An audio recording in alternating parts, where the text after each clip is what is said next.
बात बताइए, जब मुलाकात क्यों नहीं होगा? जब हम उसी पर्पस से आए हैं तो डेफिनेटली मुलाकात होगा। लगातार 2 दिन से उनके साथ मैं हूँ, 5-5 घंटे मैंने उनके दर्द को सुना, उनके बारे में जाना।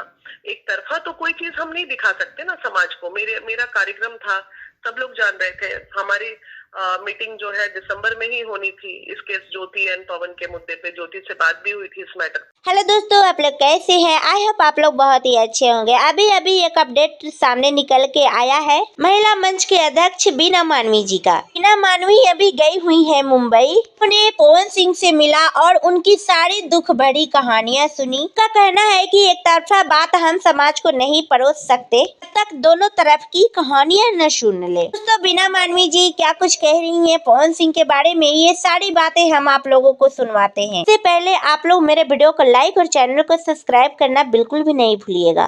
मेरी अपनी व्यस्तता के कारण मैं समय नहीं दे पा रही थी। फिर जैसे ही मेरा कार्यक्रम खत्म हुआ, पहला टास्क हमारा यही था कि तुरंत जाके मुलाकात करके सारी चीजों को समझना। जी, जैसा दुनिया बाहर पिक्चर दिखा वैसा कुछ भी नहीं दिखा। आप यकीन नहीं कीजिएगा, हमारी फ्लाइट जो है डिले हो गई थी, रात को 12:30 बजे लैंड की। अच्छा। वो एक बिहारी कल्चर में होता है, वो उन्होंने निर्वाह किया। उम्र में बड़ी हूँ, दीदी हूँ, तो अगर पैर छू के आशीर्वाद ही लिया तो कोई गुनाह थोड़ी किया उन्होंने। अच्छा, तो मैम जब आप पवन सिंह से मिली, उनके सामने गई, तो क्या कुछ सामने निकल के आया?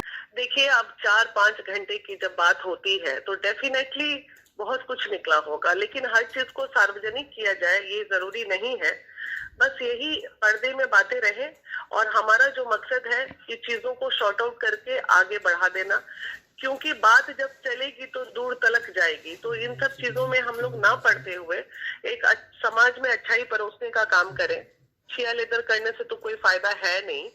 तो इसलिए बस एक, अगर उन्होंने दिल से मुझे दीदी बोला और एक भाई है, या फिर ज्योति, वो भी एक मेरी छोटी बहन की तरह है। दोनों के जीवन में क्या अच्छा है क्या बुरा है उस पे हम लोग बात करते हुए या तो साथ में रह ले या प्रेम से अलग हो जाए, उसी मुद्दे पे हमारी बातें हो रही थी। मैम, जब आप मुंबई जा रही थी तो कुछ लोगों का कहना था कि बीना मानवी को टीआरपी में रहना है, इसलिए वो ये सब कर रही हैं, वो घूमने जा रही हैं, वो पवन सिंह से मिलने नहीं जा रही हैं।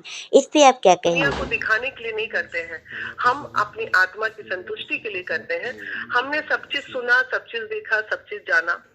इनफैक्ट ज्योति की मुंबई आने की बात भी थी, लेकिन चलिए व्यस्तता है, नहीं आ रहे हैं। बहुत जल्द इस मैटर को शॉर्ट आउट करके और समाज के सामने हम लोग रखेंगे, इसमें कोई दो राय नहीं है। आप बिल्कुल बेफिक्र रहिए। और आज मैं पटना के लिए रवाना हो रही हूँ, आ रही हूँ पटना। मैम, एक बात बताइए कि आपको मिलके क्या सॉर्ट आउट हुआ, क्या कुछ निकला? कुछ वो लोग साथ रहेगा या फिर अलग? हम तो, जहाँ तक मेरा अनुभव कहता है कि बहुत कोशिश हमने की है, लेकिन देखिए खटास जब, दर्द जब बहुत वो हो जाता है, सीने में बैठ जाता है, हाँ, मेंटल मैच ना हो सका, उस जीवन में आगे बढ़ना है। रेल की पटरी की अगर ये लोग साथ में रह भी लिए, हाँ हाँ, जीवन रेल की पटरी की तरह हो। जीवन में तो फिर ना ज्योति ही सुखी रह पाएगी, ना पवन ही रह पाएंगे।